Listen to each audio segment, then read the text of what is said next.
যুদ্ধ সংঘটিত হওয়ার যে জায়গাগুলো রাসূলুল্লাহ সাল্লাল্লাহু আলাইহি সাল্লাম বলছেন, এগুলো সব সিরিয়া, তথা সিরিয়া বলতে আমরা বুঝি ফিলিস্তিন, ইসরায়েল, জর্ডান, আজকের সিরিয়া সব মিলিয়ে।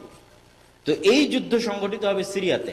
আমাক এবং দাবেক নামক জায়গায় রোমানরা সেনাবাহিনী সমাবেশ ঘটাবে। এই আমাক এবং দাবেক হচ্ছে সিরিয়ার তুরস্কের সীমান্তবর্তী অঞ্চল।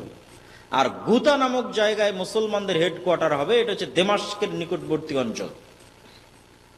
তাহলে সিরিয়ার গুরুত্ব কিয়ামতের পূর্ব মুহূর্তে সংঘটিত হওয়া প্রত্যেকটা ঘটনার সাথে আছে।